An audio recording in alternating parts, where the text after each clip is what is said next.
Hello விவாஸ், இன்னைக்கு நம்மளுடைய ஜோதிட கணிப்பில் பார்த்தீங்கன்னா தனுசு ராசி நேயர்களுக்கான பலன்களை பற்றி தாங்க நம்ம பார்க்க போகிறோம். வரக்கூடிய ஜூலை 23ஆம் தேதி என்று பார்த்தீங்கன்னா சில முக்கிய கிரக மாற்றங்களினுடைய பயிற்சிகளானது ஏற்பட்டிருக்கு.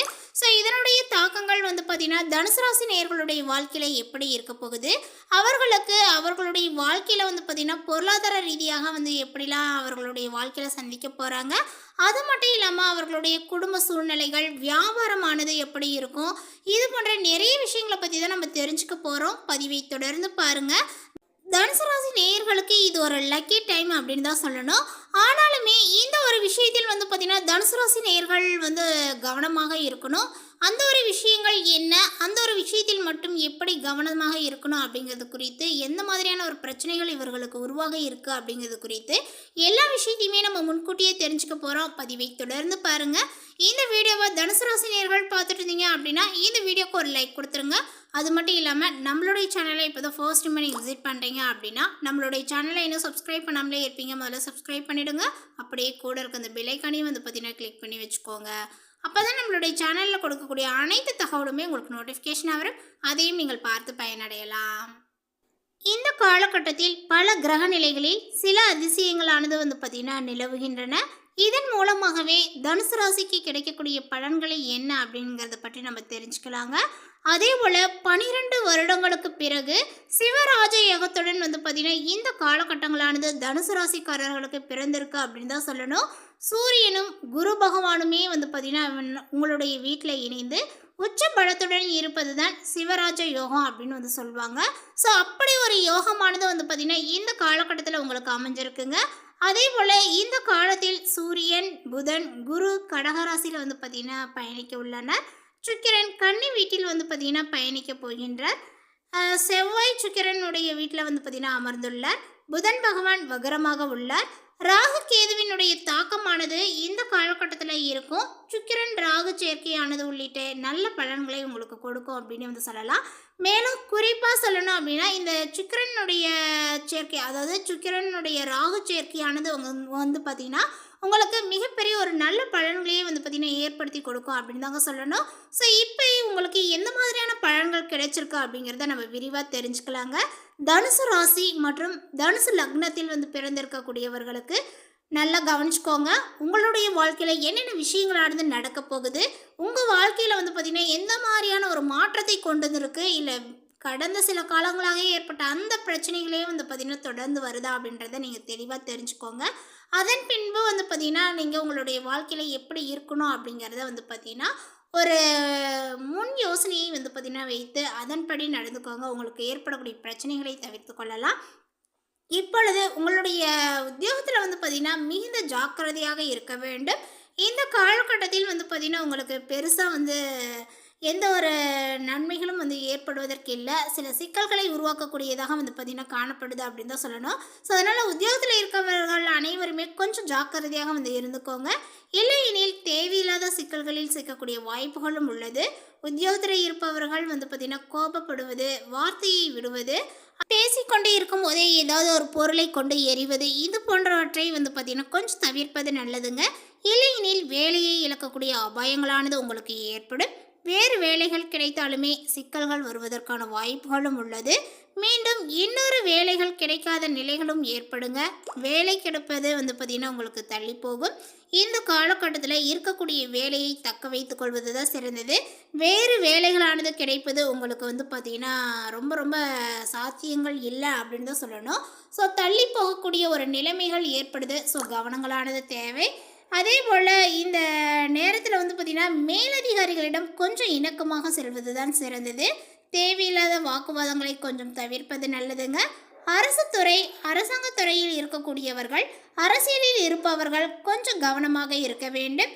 நிறைய பணங்களை பார்த்திங்கன்னா மேற்கொள்வீர்கள், நிறைய பயணங்களை பார்த்திங்கன்னா நீங்கள் மேற்கொள்வீர்கள். உறவினர்கள், நண்பர்களை பார்த்திங்கன்னா சந்திக்கக்கூடிய யோகங்களானது உண்டாகும். மனதில் பார்த்தீங்கன்னா புத்துணர்வுகளானது உண்டாகும் அப்படின்னு சொல்லலாம். எல்லாவற்றையுமே சமாளிக்கலாம் என்கின்ற ஒரு நம்பிக்கையுமே உங்களுக்கு ஏற்படும். மேலுமே ஆச்சரியப்படக்கூடிய அளவிற்கு முன்னேற்றங்களானது ஏற்படுங்க. தொழில் சார்ந்த விஷயத்தில் இருந்த பதட்டங்களானது உங்களுக்கு குறையும். பூமி சம்பந்தப்பட்ட விஷயத்தில் ஏற்றங்களானது ஏற்படுங்க. உத்தியோகங்கள், தொழில், வியாபாரத்தில் முன்னேற்றங்களானது காணப்படும். அதேபோல் கத்துவது, கோபப்படுவது, ஃபோனில் வந்து பார்த்திங்கன்னா திட்டுவது, சமூக வலைதளங்களில் வந்து பார்த்திங்கன்னா பதிவிடுவது, இது போன்றவற்றை கொஞ்சம் நீங்கள் தவிர்ப்பது நல்லது. இல்லையெனில் பெரிய சட்ட சிக்கல்களுக்கு ஆட்படுவீர்கள். ஸோ முன்னெச்சரிக்கையானது வந்து பார்த்திங்கன்னா தேவைப்படுகிறது. சட்டத்திற்கு உட்பட்ட எல்லா விஷயத்திலையுமே தனுசு ராசிக்காரர்களுக்கு ஏற்றங்கள் ஏற்படும் அப்படின்னு வந்து சொல்லலாம். அதேபோல் வந்து பார்த்திங்கன்னா செல்ஃபோன் பயன்படுத்துவதை குறைத்து கொள்வது நல்லதுங்க. உங்களுடைய தூக்கத்தை தவிர்க்காமல் இருப்பது நன்மையை கொடுக்கும் அப்படின்னு வந்து சொல்லலாம். அதாவது தூக்கத்தை தவிர்க்காமல் இருப்பது நன்மையை கொடுக்கும். உடற்பயிற்சியை தினந்தோறும் தவிர்க்காமல் இருப்பது நல்லது. உத்தியோகம், தொழில், வியாபாரம், படிப்பில் கவனம். அதேபோல் ஜிஎஸ்டி, வருமான வரி போன்றவற்றை பார்த்து கொள்ள வேண்டும். இதில் கவனமாக இருக்கவில்லை என்றால் பிரச்சனைகளில் சிந்திக்கக்கூடிய வாய்ப்புகள் உள்ளது.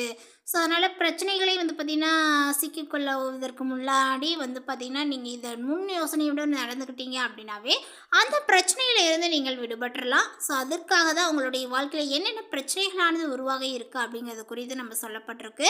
ஸோ அவர்களினுடைய தசாபுத்தியை, ஜாதகத்தினுடைய தசாபுத்தியை கொண்டு தான் வந்து பார்த்திங்கன்னா இந்த பலன்கள் வந்து பொருந்துங்க.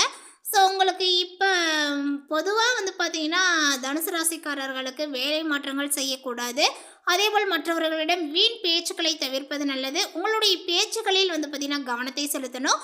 அதேபோல் எந்த ஒரு செயலை செய்தாலுமே வந்து பார்த்திங்கன்னா அது பிரச்சனைகள் உங்களுக்கு காத்திருக்கு. ஸோ அந்த பிரச்சனைகள் எப்படி உருவாகும், எப்படி வரும் அப்படிங்கிறத முன்கூட்டியே யோசித்து அதன் பின்பு வந்து பார்த்திங்கன்னா தலையிடுவது சிறந்ததுங்க.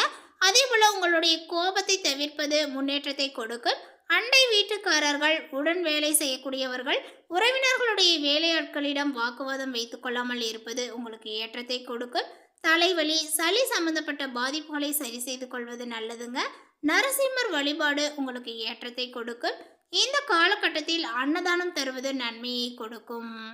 மேலுமே இந்த காலகட்டத்தினுடைய தொடக்கத்தில் உங்களுடைய ராசிநாதன் குரு உச்சம் பெற்று அஷ்டமத்தில் சஞ்சரிக்கின்றார். இருப்பினும் அவரது பார்வையானது 2ஆம் இடத்தில் பதிகிறது. எனவே உங்களுடைய குடும்ப முன்னேற்றங்களானது திருப்திகரமாக இருக்கும். குறை சொல்லியவர்களே உங்களை பாராட்டுவார்கள். இழந்த வாய்ப்புகளை மீண்டும் பெறுவீர்கள். இருப்பினுமே எதிர்பாராத விதத்தில் ஒரு சில சமயங்களில் மனக்கசப்புகள் தரக்கூடிய சம்பவங்களானது நடைபெறலாம். பிறருக்கு பொறுப்பு சொல்வதை தவிர்ப்பது நல்லதுங்க. ஆரோக்கியத்தில் கவனங்களானது தேவை. அதே போல் குரு வழிபாட்டை முறையாக செய்வதன் மூலமாக நன்மைகளானது கிடைக்கக்கூடும். கடகராசிக்கு புதன் வந்து பார்த்தீங்கன்னா இப்பொழுது செல்ல இருக்கின்றார். அதனால் அவர் அங்குள்ள சூரியனோடு இணைந்து புதாத்திய யோகத்தையும் வந்து பார்த்தீங்கன்னா உருவாக்குகிறார். அவரோடு உச்சம் பெறக்கூடிய குருவுமே இணைவதனால வந்து பார்த்தீங்கன்னா நல்ல பலன்கள் இல்லம் தேடி வந்து சேரும் அப்படின்னு வந்து சொல்லலாம். அரசியல் மற்றும் பொது நலத்தில் இருக்கக்கூடியவர்களுக்கு நல்ல பொறுப்புகளானது கிடைக்கக்கூடும். உங்களுடைய ராசிக்கு 7, 10 ஆகிய இடங்களுக்கு அதிபதியானவர் புதன். அவர் அஷ்டமத்திற்கு வரும்பொழுது மறைந்த புதனால நிறைந்த தன லாபங்களானது கிடைக்கக்கூடும். எனவே பொருளாதாரத்தில் நிறைவுகளானது ஏற்படுங்க. ஆனாலுமே வந்து பார்த்திங்கன்னா மன அமைதிகளானது குறையும். இடமாற்றம், வீடு மாற்றங்கள் எளிதில் கிடைக்கக்கூடும். தொழிலில் புதிய பங்குதாரர்கள் வந்து இணையலாம். விலை உயர்ந்த பொருட்களை வாங்குவதில் கவனத்தை செலுத்துவீர்கள். குடும்ப உறுப்பினர்கள் பேரில் வந்து பார்த்திங்கன்னா அசையா சொத்துக்கள் வாங்கக்கூடிய யோகங்களும் உண்டு அப்படின்னு தான் சொல்லணும். வியாபாரத்தில் உழைப்பிற்கேற்ற பலன்கள் கிடைக்குங்க. புதிய திருப்பங்கள் பலவுமே உங்களுக்கு ஏற்படக்கூடிய நேரங்கள் இது. அதே போல் இந்த காலகட்டத்தில் மிதுன ராசிக்கு செவ்வாய் செல்கின்றார். உங்களுடைய ராசிக்கு 5, 12 ஆகிய இடங்களுக்கு அதிபதியானவர் செவ்வாய். அவர் 7ஆம் இடத்தில் சஞ்சரிக்கும் பொழுது பிள்ளைகளினுடைய எதிர்கால நலன்களை கருதி எடுத்த முயற்சிகளானது உங்களுக்கு வெற்றியை கொடுக்கும் அப்படின்னு வந்து சொல்லலாம். குறிப்பாக அவர்களினுடைய மேற்படிப்பு சம்பந்தமாகவோ உத்தியோகங்கள் சம்பந்தமாகவோ நீங்கள் எடுத்த புது முயற்சியில் வந்து பார்த்தீங்கன்னா வெற்றிகள் கிடைக்கும். இடமாற்றங்கள், வீடு மாற்றங்கள் எதிர்பார்த்தபடியே அமையுங்க. கடன் சுமைகள் பாதிக்கு மேல் குறையக்கூடும். வாங்கிய இடத்தை விற்றுவிட்டோமே, வேறு இடம் வாங்க இயலுமா என்றெல்லாம் வந்து பார்த்திங்கன்னா கவலைப்பட்டவர்களுக்கு இப்பொழுது புதிய இடம் வாங்கக்கூடிய யோகங்களானது உண்டாகுங்க. அதே போல் சகோதரர்களினுடைய இல்லங்களில் நடைபெறக்கூடிய திருமணத்தை முன்னின்று நீங்கள் நடத்தி வைக்கலாம். அதேபோல் பாகப்பிரிவினைகளுமே வந்து பார்த்திங்கன்னா மிக சுலபமாகவே முடியக்கூடிய நேரங்கள் இது அப்படின்னு தான் சொல்லணும்.